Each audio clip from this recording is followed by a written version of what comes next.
Dear students, welcome to my class. তো আজকে আমরা পেজ সম্পর্কে পড়ব। তো মেডিকেল অ্যাডমিশনের পেজ থেকে কোয়েশ্চেন আসে, তো এই ক্লাসটাও খুবই গুরুত্বপূর্ণ। ওকে, লেট মি স্টার্ট। তো এখানে দেখো, প্রথমে আমরা পড়ে নেব প্রেস কি বা প্রেস কাকে বলে। তাহলে এখানে লিখলাম দেখো প্রেস। তাহলে প্রেস হচ্ছে কি শব্দগুচ্ছ, প্রেস হচ্ছে কি শব্দগুচ্ছ। তাহলে এখানে দেখো কতগুলো ওয়ার্ড যদি একত্রে বসে কোনো নির্দিষ্ট অর্থ প্রকাশ করে এবং যাদের কি থাকবে না, কোনো সাবজেক্ট এবং ফাইনান্ট ভার্ব থাকবে না, তাদেরকে আমরা কি বলবো? প্রেস। আমি আবার বলতেছি দেখো, প্রেস মানে হচ্ছে কি শব্দগুচ্ছ, অর্থাৎ কতগুলো ওয়ার্ডের সমষ্টি হবে এবং সেখানে তারা একটা নির্দিষ্ট অর্থ প্রকাশ করবে এবং তাদের কি থাকবে না, কোনো সাবজেক্ট এবং ফাইনান্ট ভার্ব থাকবে না, এবং বাক্যের মধ্যে তারা কি করবে? পার্টস অফ স্পিচের মতো কাজ করবে, তাদেরকে আমরা কি বলবো? প্রেস। তাহলে আমি একটা সেন্টেন্স যদি লিখি, আমি লিখলাম হি কেম হিয়ার। তাহলে দেখো এখানে আমি কি লিখলাম? He came here at the 11th hour. তাহলে 11th আওয়ার, তাহলে এখানে দেখো কতগুলো ওয়ার্ডের সমষ্টি, এটি এট দ্য 11th আওয়ার। তাহলে এর অর্থ হচ্ছে অবশেষে, এর অর্থ হচ্ছে কি অবশেষে, অর্থাৎ সে অবশেষে এখানে এসেছিলাম। তাহলে এখানে দেখো তাদের একটা কতগুলো ওয়ার্ডের সমষ্টি এবং তাদের একটা অর্থ হচ্ছে বাট। এই ওয়ার্ডগুলোর মধ্যে নো সাবজেক্ট, দেখো এখানে আমরা কি লিখতে পারি? এই যে নো সাবজেক্ট এবং নো কি ফাইনান্ট বাট, অর্থাৎ এই ওয়ার্ডগুলো কতগুলো ওয়ার্ডের সমষ্টি, তাদের নিজের শর্ত হচ্ছে but there is no subject এবং কি no finite but, that's why এই ওয়ার্ডগুলোকে আমরা কি বলবো? প্রেস। এখন যদি আরেকটা ওয়ার্ড লিখি, আরেকটা বাক্য লিখি, তো আমি এখানে কি লিখলাম? Life is not. তাহলে এখানে দেখো life is not a bed of roses, A bed of কি রোজেস। তাহলে জীবন কি না পুষ্প সজ্জা না। তাহলে এইখানেও কি আছে? কতগুলো ওয়ার্ডের কি সমষ্টি। এখানেও there is no subject and no final verb, that's why এই যে পার্টটা, এটাকে আমরা কি বলবো? প্রেস। তো আশা করি বুঝতে পারছো প্রেস কি। এখন প্রেসের সাথে আরেকটা ওয়ার্ড চলে আসে, সেটা হচ্ছে ইডিয়ম।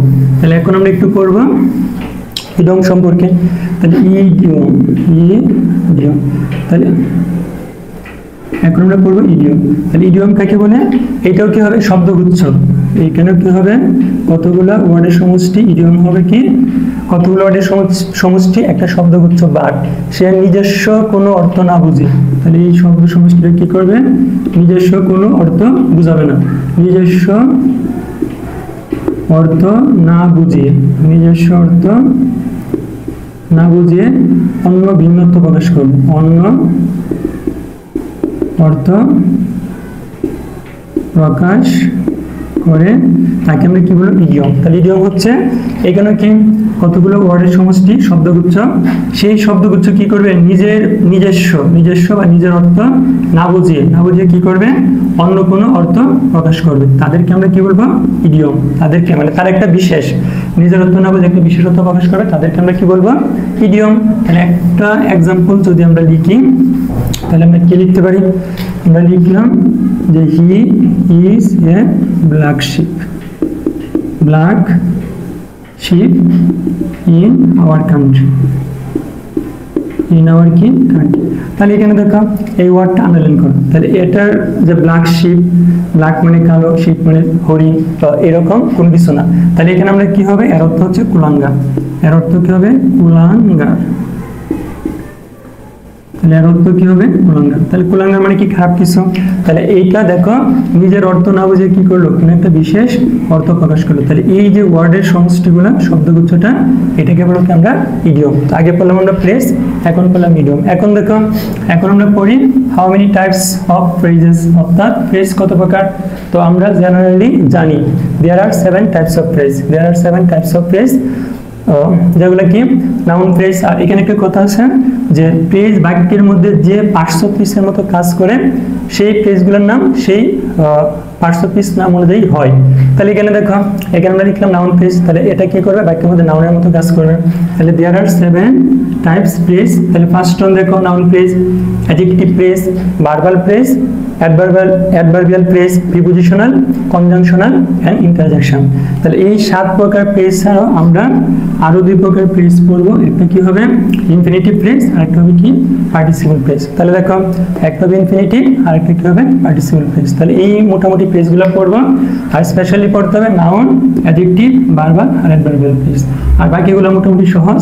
তো আজকে আমরা একটা দুইটা ফ্রেজ পড়ব, নেক্সট ক্লাসে বাকিগুলো কি কন্টিনিউ করা হয়। তাহলে এখানে দেখো ইজি একটা ফ্রেজ প্রথমে যদি আমরা পড়ে নিই, সেটা হচ্ছে ইনফিনিটিভ ফ্রেজ। ইনফিনিটিভ ফ্রেজ খুবই ইজি, ইনফিনিটিভ ফ্রেজ। তাহলে ইনফিনিটিভ ফ্রেজ কি, যদি ইনফিনিটিভ, আমি এখানে লিখলাম যদি কি, দেখো যদি ইনফিনিটিভ কতগুলো শব্দ নিয়ে গঠিত হয়, যদি কতগুলো কি করে শব্দ মানে এক বা একাধিক শব্দ, যে শব্দ দ্বারা কি গঠিত হয়, এবং তার যে হেড ওয়ার্ড, তার যে হেড ওয়ার্ড যদি কি হয়, নাউন হয়, হেড ওয়ার্ড কি হয়, নাউন হয়, তখন সেই পেজটাকে আমরা কি বলবো, ইনফিনিটিভ ফ্রেজ। অর্থাৎ যদি ইনফিনিটিভ এক বা একাধিক শব্দ দ্বারা গঠিত হয় এবং তার হেড ওয়ার্ড কি হবে, নাউন হবে, সেটাকে আমরা বলবো ইনফিনিটিভ ফ্রেজ। তাহলে স্ট্রাকচারটা আমরা লিখতে পারি, এখানে আমাদের কি থাকবে, ইনফিনিটিভ মানে টু পর একটা B1, আর এখানে কি হেড ওয়ার্ড কি হবে, নাউন, মানে এই হেড ওয়ার্ড এটা কি হবে, নাউন হবে। তাহলে সেই স্ট্রাকচারটাকে আমরা কি বলবো, ইনফিনিটিভ ফ্রেজ। যদি ইজিলি বুঝি তাহলে এখানে ইনফিনিটিভ ফর্ম মানে কি, টু ছাড়া তো ইনফিনিটিভ হবেই না, টু থাকবে, আর টু এর পরে সবসময় বারবার কি হবে, বেস ফর্ম, আর এখানে পরবর্তী অংশটা নাউন হইতে হবে। তাহলে এটা কি বলা হচ্ছে, হেড ফর্ম কি হবে, নাউন। তাহলে সেই পেজটাকে আমরা কি বলবো, নাউন পেজ। তাহলে হেড ওয়ার্ড মানে কি, ইনফিনিটিভের পর যে বেস ফর্ম থাকবে, তারপর যে নাউন ওয়ার্ড থাকবে সেটা নাউন হতে হবে, সেটাকে বলবো আমরা ইনফিনিটিভ ফ্রেজ। ওকে, তাহলে দেখলে বুঝতে পারবা, কারণ এখানে একটা টু বিয়ন্ড ফর্ম থাকবে। তো এটা যদি একটু উদাহরণ দেখো, এখন যদি আমরা কি করি, ইনফিনিটিভ ফর্মের যদি একটা উদাহরণ দেখি, তাহলে আমরা লিখতে পারি, কি লিখলাম, I wanted to buy a book, তাহলে আমি একটা বই কিনতে চেয়েছিলাম। তাহলে এখান থেকে দেখো যে এইটা, তাহলে এইটা হচ্ছে আমাদের কি, যে এটা হবে কি আমাদের হেড ওয়ার্ড, এবং এটা কি নাউন, এটা কি আমাদের নাউন।